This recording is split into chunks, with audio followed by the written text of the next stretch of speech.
Hey, how you all going? It's Jai, That Aussie Metal Guy here with Crannk.com, bringing you the best of metal, rock, and punk worldwide. Earlier on today, I had a chat with two highly motivated and influential people of the Florida metal scene, drummer Jeramie Kling and guitarist Taylor Nordberg, who've been in a whole ton of bands together, including The Absence, Massacre, Infernaeon, Necromancing The Stone, Smoke and Mirrors, and probably a whole ton more. And also Jeramie's drummer for Venom Inc.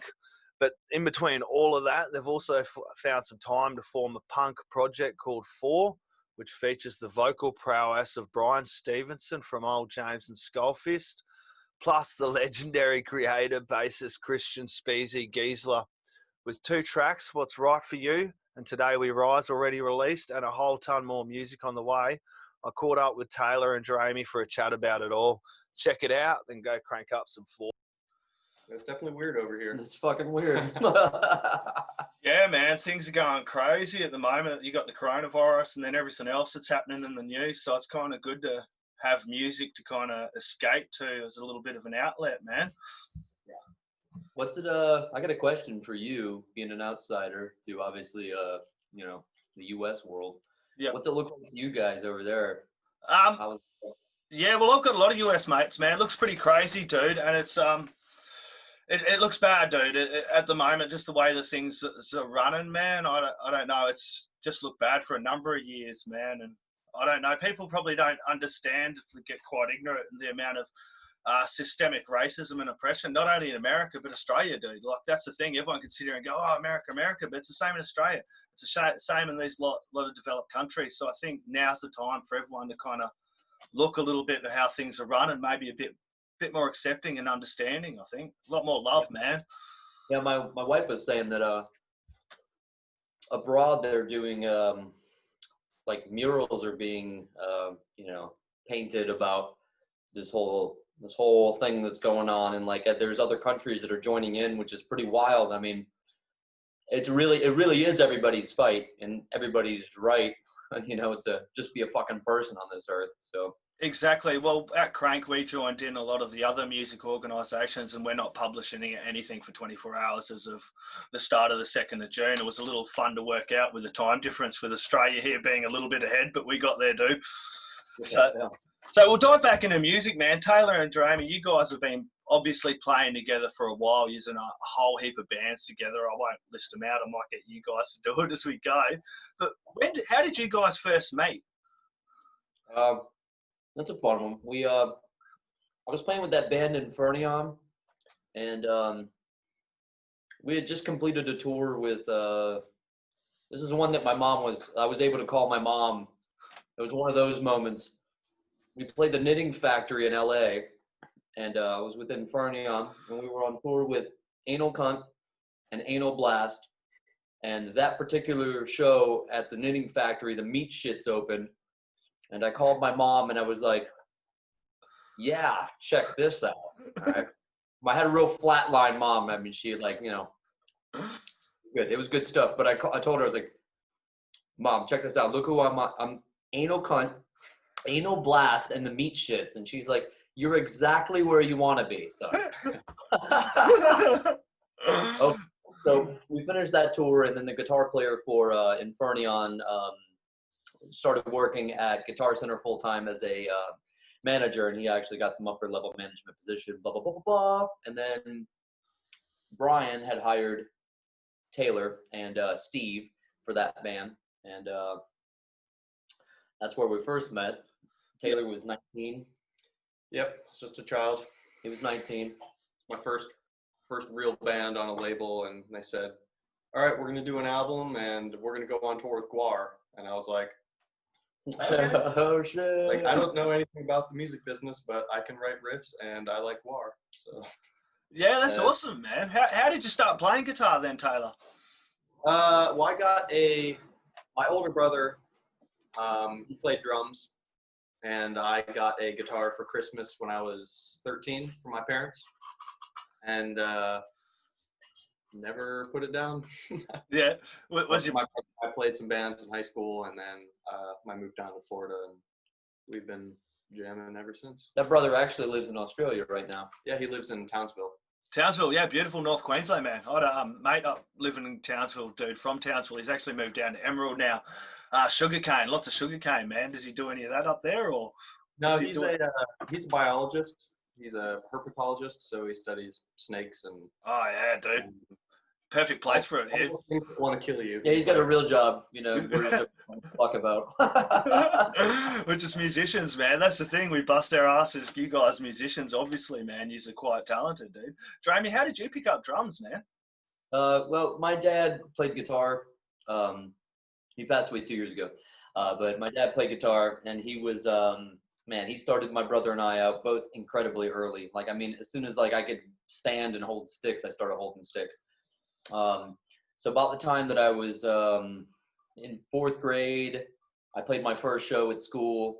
So I mean, we're talking like 5. I was like really like already playing drums. So by the time I was in 4th grade, so 9 or 10, I did I had 3 recitals at school, and I remember I went into school and I was like, I had a music class, and I was like, I play drums, you know, right? Like every fucking every 10-year-old drummer was like, I play drums. My teacher was like, oh yeah, okay, cool, sweet. You know, whatever we have, we're going to be using clave blocks, and we'll be doing wood blocks, and that'll be part of like the lesson. I was like, no. Like, I mean, I actually play drums. And she was like, oh, cool. I was like, I could have my dad bring in my drums. And she was like, yeah, that's a great idea. So I told my dad, and then like a week later, my dad brought in my drum set and I played, and she was like, oh wow, you can play the drums. Like, you can like actually play the drums. And I was like, yeah, that's what I'm saying. I can play the drums. And very innocent, very cute. And she was like, well, at the end of the year or the middle of the year, we're going to have some like a recital thing where all the kids would go up and play. She's like, but Jeramie, why don't you go ahead and play a song? You can play whatever you want. So I played that that in the jungle, I worked up this whole drum beat to go with it. Probably super, rudimentary, but I mean, I did it for morning, afternoon, and then later on, all the parents came at nighttime. So it was my first show. First metal show, not metal. But it was the first time performing, and I was like, well, it was pretty sweet. You know, it came with a bunch of cool stuff. So I mean, I'd always kept up from there and just kept playing and playing. By the time I hit 14, I was ready to start playing with like friends and whatnot. I always play with my dad like all the time. So it's kind of crazy. I mean, I grew up playing with my dad. So we're talking like Deep Purple and Frank Zappa vibes and Lucifer's Friend and like he was into some shit, right? And the first time that I jammed with the Venom guys, Mantis and Demolition Man, I'm playing with Jeff with Mantis, and I'm like, I know all these fucking breaks. I know all of them. I'm like, not only are we playing, like the classics and whatnot, black metal and Live Like an Angel and stuff, but it was like, it had the same feel of playing with my father because they're about the same age. Jeff's a bit younger than my father was, but it's still like the same Judas Priest, it's like it all was in the same vein. It was pretty cool. Yep. Pretty sweet. Was Dad around when you started up with Venom there, or? No. Unfortunately. That was much later. Yeah. But when I was like 13 and 14, I couldn't find any metal guys at all. Like nobody, like I listened to a bunch of stuff. I listened to Cannibal Corpse and Deicide. Yep. I had already like the hooks were in at an early age, Pantera and Biohazard, but a lot of Tampa death metal, of course, given our regional stronghold that we have. But my buddies just played punk. That was it. Like my one guitar player buddy, that's all he played. And like my worldview was tiny at that point in time. So, I mean, I did lots of Offspring and Green Day and Pennywise and Social Distortion and like, you name it. But yeah, I more so gravitated towards all the like skate punk shit. I always thought that was awesome. I was wondering, hence the sound of Fore, where that sound come from, dude, because I knew somewhere it'd have to be some skate influences, because it's quite the departure from your regular bands you've got. Yeah, it has like nothing to do with the regular bands, which is awesome. Last summer, basically what happened was last summer we were sitting there and like had a bit, getting a little I might have been smoking. Who knows? You know, I'm a bit of a pothead. So am I, dude. I don't drink, so that's what people don't realize, man. There's nothing wrong with it. Right. So I'm like, dude. I'm like, Taylor, oh man, there's no good punk bands, right? You know, this is how it usually starts. Like one of us has a hair up our ass, or like one of us has some good idea. You know, one of us is like, yeah, we totally need to do that, right? And then that's all like, yeah, it's basically like a ripcord on this dude. And he was like, yeah, we're like, it was like, oh, Offspring or Black Flag or this or any of that shit. And then like the next day he's like, wrote 4 songs for the punk band, because I'm like, we need a punk band, and he's like, wrote 4 songs for it, and it was like, oh, sick, cool, right on. Then the next night he was like, wrote 7 more songs for the punk band. I was like, oh god, yeah. I was like, so we're doing this then, right? And you know, fast forward to, I mean, I had a bunch of touring and stuff, and he had touring and work, and we get to this this coronavirus kicks in, and we're like, let's fucking do the punk band. Let's up and do that, you know. So we threw down the drums, I think in like 2 days, something like that. Just fucking crushed through it, man. And then and you still mixed and mastered it as well, the tracks that are on Bandcamp at the moment. So I've obviously gone over there and grabbed them and had a little bit of a crank this morning, and when I got it the other day as well, dude, really bloody cool. So you've got Brian there of Old James and Skullfist. He's on vocals as well, dude. He's pretty cool, man. Oh man, the Canadian Glenn Hughes. Yeah, Canadian Glenn for sure. Yeah. Like that he came up with that, and I'm like, that's like the best damn fucking. Like, that could be on a shirt. We need to put it on a shirt. It's gonna be on a shirt. Have the maple leaf on it as well, dude. With the yeah, we talked about making some shirt design that had like a combination of the U.S. flag, the German flag, and the Canadian flag, which I was like, pretty cool idea, you know, have all. Yeah, it's a bit of like how like a joke starts. It's like, so 2 Americans, a Canadian and a German walk into a bar. Yeah, that's what I'm saying. You got Christian there from Kreator. He's now the longest bass player for Kreator, dude. Like, unreal, man, dude. It must be pretty cool for all you boys to get together and kind of create something a little bit different that comes from your roots as well, dude. Yeah, it's great, man. He's a huge punk fan. And how we toured with him, 3 years ago? Yeah, 2017. Okay, so 3 years ago, Taylor was playing bass in Soilwork, and I was tour managing and doing front of house for Sepultura. And we were out with Kreator. Kreator was headlining. Aborted was also on that tour as well, so that was sick. We met Speesy then, and we just kept in contact, you know. And we started doing this. We started doing the quarantine thing again. It was like the same situation. It was Saturday, and it was like, dude, we should write a song today, mix it, master it, release it online today. One day I was like, we have to fucking live stream or else we're not going to hold ourselves accountable. So we need to do that. So we live streamed it. And he was like, dude, let's do a slam song because it was Saturday. He's like, let's do Slam Saturday. And I was like, ooh, like Suffocation Slam? And he was like, yeah. And I'm like, straight worship. I was like, yeah.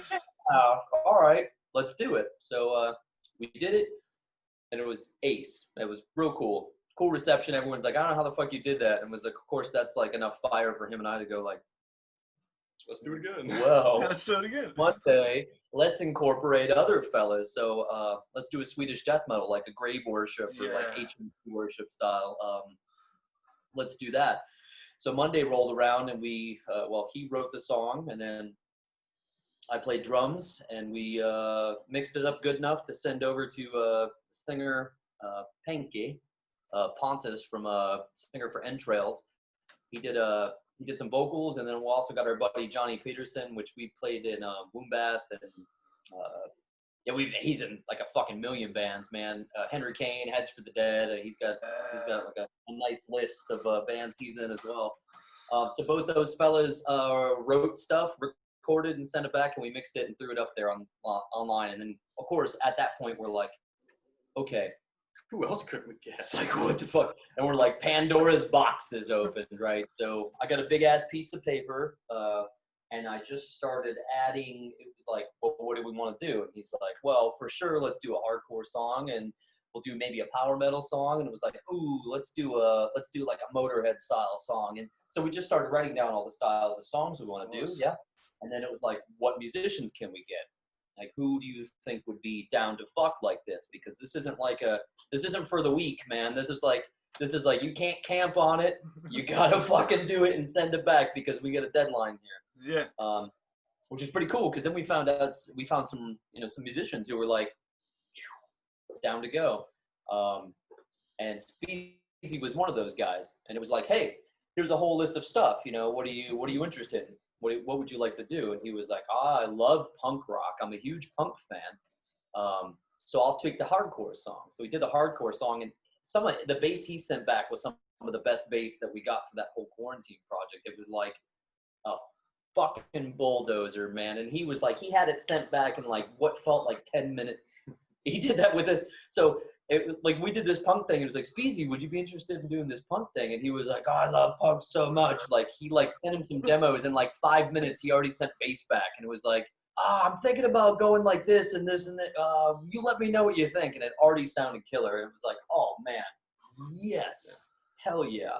And it really just kind of erupted from there. It turned into whatever Fore is now, which I fucking love this band. Like, Dude, and I'm looking forward Brian to it. also did vocals on the quarantine. He did vocals for the thrash song we did, kind of Bay Area thrash. Yeah, like an Exodus worship type deal. Yeah, it was good. I hadn't heard of Brian before. He was the only guy I hadn't heard out of you guys. So it'll give me a chance to go back and dive into his other projects there, man. He's got an amazing vocal range as well. Oh, killer range, right?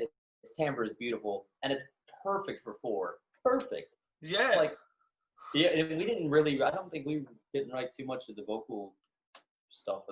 Any of it. Yeah, none of it. We didn't do it like any, him and I were just going to do it because we're such idiots. We were just going to sing for this band originally. It was just going to be just us, and we never intended on making it a band. And then it just felt right to be like, well, we need a singer, and because we had asked Speesy. He was like, fuck, Speesy would be great on this, and then like I said, we asked him. He was like all fucking, he was all thumbs. He was like, yep, in, okay, let's go. I've only done Kreator, and I've been out of that for about 1.5 years or something like that. He was like, I haven't done anything else, and we're like, oh, sick, right on. No big deal, pleasure to kill, Yeah, exactly, and it's good because punk sits so well, man. A lot of metalheads I know, I was the same. I grew up, man, sick of it all. The Exploited, Dead Kennedys, and it kind of sits so bloody well together, punk and metal, man. There's not too many metalheads that haven't had punk in their life as well, dude. It must be cool to do something different like that. Just fully create and just fucking slam it all out there, man. Oh yeah, like we're doing some of this shit. It was like, that's like Slayer. Yeah. What's next, man? So he's saying he's got a whole heap of material up on there, dude. So he's going to work on an album or EP first, or just kind of see how it plays out, or? We actually have the whole album done. That was pretty much done like in a he minute. already has 20 songs written for the next record. For the next one. He only started 20 songs. He only started writing like after we finished all the other tracking for the other one. He's crazy. I'm happy to know this guy. It's fucking awesome. So we got so Speesy and Brian, they both recorded on their own and then sent their tracks, and they were perfect, of course. Yep. And super pro, everything sounded good. And then so we just decided we might as well just mix it ourselves. Yep. Because we're kind of going about the whole thing in a very punk rock attitude, like, who cares? That's why we just put the songs up on the Bandcamp. We're like, I don't even know if people still like punk anymore, so just put them up there. Nah, people love punk. For the next month or so, and then start the next album. I guess. Why not? We'll see where it goes. Like we had put on Spotify, and we were like, well, let's just see what's happening in the punk rock. Spotify though, man, that's the thing though. People don't realise, and I try and bring this up a lot with conversations with guys like yourself. Like, Spotify's great, man. It's like, if you want to just check out a band, but it doesn't help the artist any. If you really want to get on and support the band, especially with you guys bringing out more music, get onto Bandcamp, man. Hit up the bands directly through their websites or whatever, through their Facebooks, and follow the merch that way. We're just trying to listen for like recon, just to like see what's happening. Yeah, exactly. Nothing is happening. Yeah. No, I mean, I'm sure there's good punk bands out there for Hell sure, yeah. but Yeah. at least on the top punk playlist, it was like trash, throw this out Skip. the window. You've got to dive into the underground. It's like you guys, man. The bands you're in, are just great musicians, great bands, like, man. But you got to scratch the fucking surface a little bit, dude. Not just get accepted like from the mainstream media. You charge you these 20 odd bands that are on their fucking labels, and all these other quality musicians are just sitting under the layer there, man. You just got to scratch that surface, find them bands out, and explore them, bro. Yeah, Bandcamp is pretty cool because you get a lot more like underground bands, and you're like, oh man, only one person bought this album, but it's totally badass. And yeah, I'm lucky. We picked up I'm lucky, man. We picked up a punk guy for Crannk about a year ago, just over a year ago, man. So I've actually got to dive back into a lot of punk through editing and publishing all these pieces, man. The underground scene is crazy, man, all over the place. Oh yeah. Sweet. Yeah. Yeah, he's real excited about your EP coming up and the 2 tracks I shared him as well. He's like, this is really cool. And he was the same. It's quite a departure from what you guys are doing originally in metal, though. But can I go right back and ask first, what was your first metal album, guys? Do you remember? What was your first experience into metal? Yeah. My oldest brother, Gannon, had, he bought the Black Album. Yep. I was probably 7 or 8 years old, and I just was in love with that. Yeah. I didn't even know it was metal at the time. It was just, I would always get all my from my oldest brother, and he had, like Offspring Americana was a big one, and Rob Zombie Hellbilly Deluxe, and the Black Album obviously was like, I fell asleep to that every night. My mom would come tuck me in, and I'm singing Sad but True or something. I got to a point with that record that I knew every single hit. Yeah. It was before I knew, like, oh, like that's a simple, like I didn't. You don't comprehend stuff. You just hear music, and I was like, oh, that's when he hits that fucking, it makes that sound. Like I even played drums, and I didn't really fully understand. Like the first time you hear Morbid Angel, you're like, how is that guy playing the drums like that? Like I couldn't even like put it in my mind's eye. It wasn't until I really started getting into drumming where I was like, oh, that's a symbol. Yeah, well, I was the same, dude. I heard a lot of that when I was younger, like Morbid Angel back. I was a young lad when I heard that, and I fully couldn't comprehend it all till now. I'm a lot older, and I totally get it all. It's kind of black metal, death metal. My tastes have just got more and more extreme, but also explore more, going from blues to jazz to that. The most brutal of heavy metal, dude. Oh yeah. Yeah, that's kind of how we are. We listen to, one day you'll come in and we'll be listening to, Easy I don't know, ABBA. Then the next day it'll be, I don't know, Terrorizer or Aeon or something like this kind of thing. And then it'll be like Smooth Piano, or it'll be, whatever. We listen to. Yeah, whatever the fuck. Music is art, and art is life, man. That's the way, eh? My dad had made me a mixtape, if you can believe it.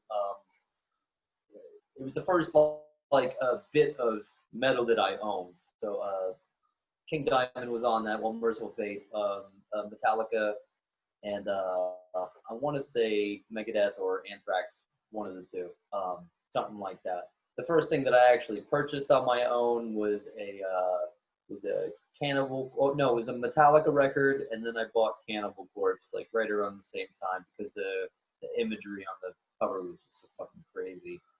I couldn't even like comprehend it. I was like, what is going on? Yeah, but I grew up next to there was a pawn shop called Dick's Pawn. No, it was Hudson Music and Pawn. Sorry, and there was a guy named Dick that worked there, and also Chet. And Chet was in this band called Jedi. So he was like a bit of like a guitar guy, and Jedi was like kind of like what's that band that before Aliva, Aliva's band, Sabotage. They were like basically like a Sabotage worship band, so they played along the same style. But anyways, Chet at this pawn shop had this huge fucking metal collection, so I was able to pick up a lot of stuff at a very early age for like bad bets. Yeah. Did you go in and pick a lot of stuff out on album art as well, dude? You go on the imagery, grabbed you. That record behind you, the Arise, I bought that Yep, I bought that. I even bought, it was the gold record, the re-release of Arise. It's the remaster and whatnot. And I remember I was like, oh my God, it's a gold album. I remember it was like so cool. Yeah. It's just a piece of film in there, but whatever. It was. I love Sepultura, dude. That was like, I remember being a young lad and seeing Desperate Cry, Sepultura playing that live, man. And I just watched that and I was just totally captivated, man. Totally captivated and sold from that moment on. Fuck yeah, man. Great record. Dude, I got to play Dead Embryonic Cells with him in Texas when we were on tour. McAllen, Texas, at Soundcheck. Yeah. I fucking blew it. I mean, didn't get the job, blew it. But I got all the way up to the bridge. It was like my favorite part, and I fucking just couldn't make it past. Anyways, it was rad up till that point. You know, I'm looking around and I'm like, oh my God. Ah. You know, but these guys were just, they didn't razz me too bad. They're like, Eloy is like one of the best drummers on this earth. And he was like, no, you're not used to the drum set. It's fine. Like he was making all types of like little brother excuses for me. I'm like, why his big brother shit the bed so bad? Such a great band, man. So much, man. Always have. I just listened to Chaos AD like 2 days ago, start to finish, and then I put it on again.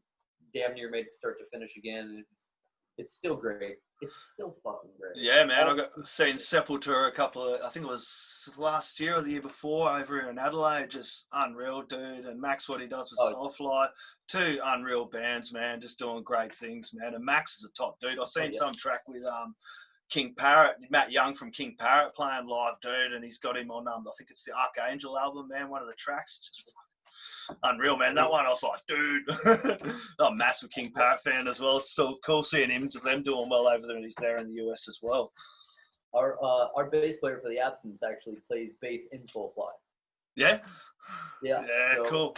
We were on tour with Deicide last summer, and we rolled through Albuquerque, and he's like, hey, we're going to go to Max's house. And of course, we're like, oh, yeah. Barbecue. Yeah, it was like cool. Then we went to his house and chilled. He's a great dude. He's a really fucking cool guy. You know, it's interesting. Man. I'm with the other camp as well. You know, like Andreas and Derek and Paulo and Eloy. Those guys are all friends as well. So we always joke. We're like, we're just bridging the gap. You know, whatever. Life is a journey, man. I'm not down for all that negative. Fucking whatever, you know, shit, everything happens, life happens for a reason, man. Soulfly, great things, man. Everything happens for a reason in life, bro. There's no point in being negative or bitter about it. Just drags us down, man. Yeah, you get two great bands instead of one great band. Yeah. In my opinion. Exactly, dude. I'm totally with you, Taylor. So, all this being said, man, what's the goal with live, man? Once shit gets fucking slow, like, opens up again with God knows where, man. Do you see I was actually pushing it on last week, so I mean, I don't know. Yeah, it's crazy, man. You want stuff to open up there. I know over here in Australia things will probably open up a little bit earlier, man. We're doing pretty good over here, but over in the US it's probably going to take a little bit longer for things to get going again. Or what's the goal? I think in the music scene I think it'll take a while, but they've already gone, I guess, like phase green they're calling it, where it's basically things are back open. But cool, they just gave us money. So phase green. Yeah, well, did the government look after you as musicians in the art sector? I know over here in Australia, like I'm independent, so I can say kind of have a little bit more freedom of speech. But I know the government didn't help out musicians and artists through this time, man. The live sector was just cut, and you know, no more shows, no more able to make money. And a lot of these people in the underground scene, you're playing for bugger all people anyway, dude. You're not making a lot of money. I lost all of my money, 100%. Yep. I've had. I did get the stimulus, which is pretty sweet. So we got a lump sum from the government, which is cool. Other than that, I was denied, and it was just like, okay, total loss. It's like, okay. I mean, you're up, you're down. You know, to quote Big Lebowski and the Coen brothers writing, ups and downs, strikes and gutters. You know, I mean, It's just sad that music and the art sector isn't respected as much as everything else in society, man. Like I talked to someone yesterday and he said, try and go a day without music. And you think about it, you try and go a day without music or art or anything like that, dude. Just imagine how plain and boring our lives would be. Yeah, because everybody's just sitting at home and the only things they can do are music, movies. What That's about it. The first one also. Yeah, and connection. I've been trying to connect as much as I can and talk to people as well, and bring things like this as well, because I think in this time, connection's really, really bloody important, man. Talking to people, realizing we're all not alone, dude. Yeah. We've literally just been head down record. Yeah. Well, also, you were meant to be over here this month, I think, with Venom as well, in Exciter. Yeah, last week. I think it was last week. Yeah. I wasn't there. Yeah, I know. You're over there, bro. You're meant to be here. I didn't make it. Yeah, no, everything's fucked. I mean, whatever. We have maybe September. You're talking about something in September. That would be actually with, it's looking like we're going to be doing Massacre and Venom, possibly doing like some sort of a touring thing together. So if we do, sick. I'm all about the double duty. Yep. Let's go. But I Be a don't know. lot of fun. Yeah, I mean, it'll be like a a lot of work for him, but a lot of fun. It'll be a lot of fun. It'll be a good time. It'll be good. Yeah, well, I think we just been doing studio stuff. I mean, we really caught up on fucking everything. I tracked the drums for the new Venom record, which there's a lot of songs. So whether or not we put them all out, or I don't know what the gang's master plan is there, but I did a lot of songs. And then we also recorded the drums for Joey, our guitar player in the absence, his solo project. I forgot about that. Yeah, well, I want to ask about your projects as well. So, what Taylor and Jeramie, you can kind of go through the active projects you've got going on, like each one of you. Yeah, we're like crazy people, you know. Yeah, I know, bro. I know. I want to. We finished up all the shit for Massacre. We finished up. We got all the stuff for the absence. That's being mixed right now at Fascination Street over there in Sweden. It's just been studio stuff. Actually, as a matter of fact, we did so much studio work. I just learned, okay, so our computer has been fucking up, right?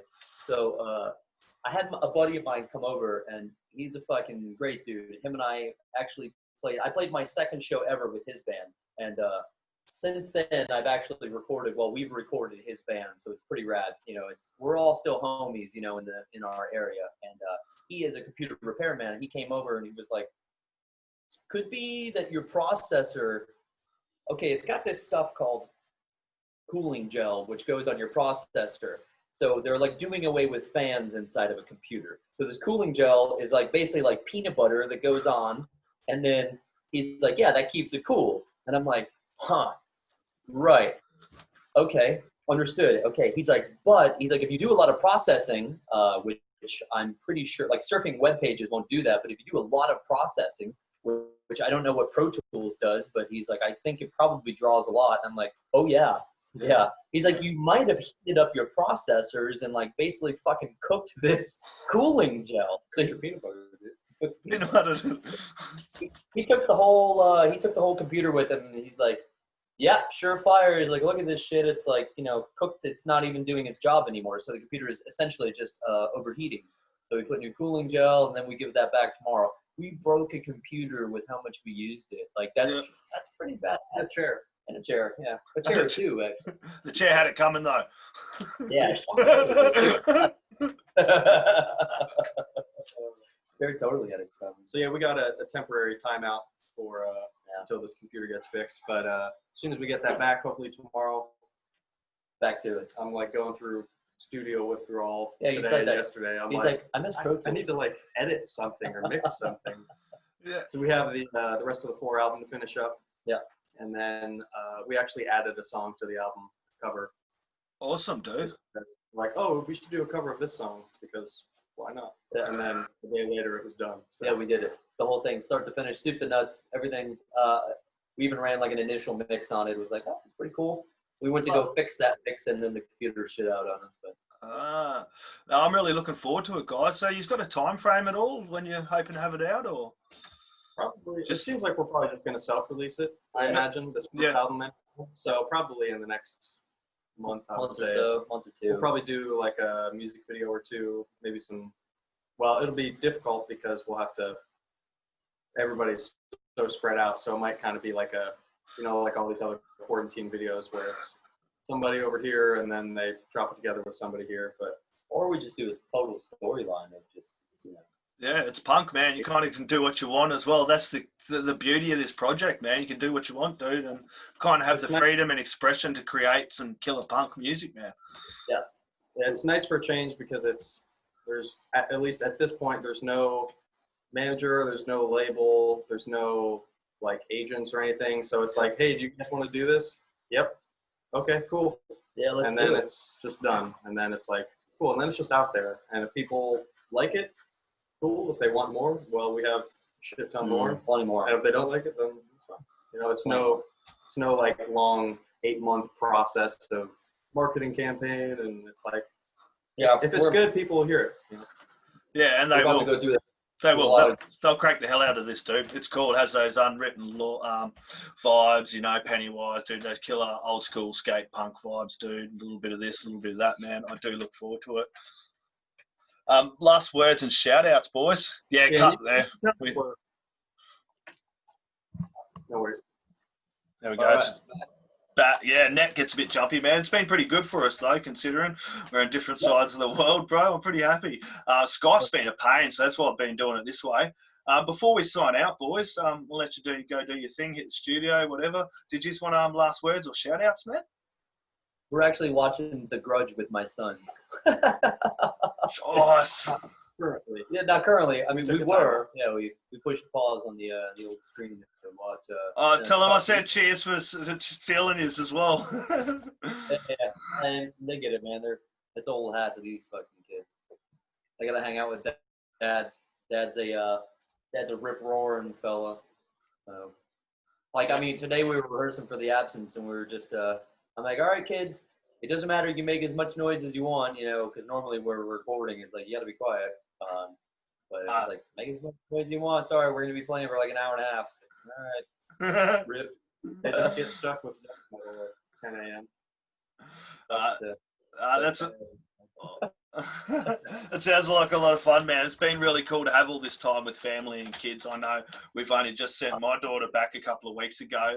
That's what has been good, I suppose, the last couple of months. Everyone's spending that time with family and realising, you know, and working like yourselves, busting, man. These guys have been so busy working, and I really do appreciate you taking the time out today to have a chat with Crannk and myself all the way over here in Australia, man. You boys in Florida. Thank you very much. Yeah, thank you. Thank you. Cool. Cheers. And I hope to see you in Australia, man, once this is all down, man. I'll be there snapping. I was up snapping the Venom Inc. when they come in 2018. I'm looking forward to catching you both over here with Massacre and with Venom, dude. It'd be fucking unreal, man. If you book us, we'll be there. Yeah. I'll be there. We'll visit my brother, too. So. Yeah, it's really unfortunate because Eric was going to fly down to the Venom show. I was in Brisbane.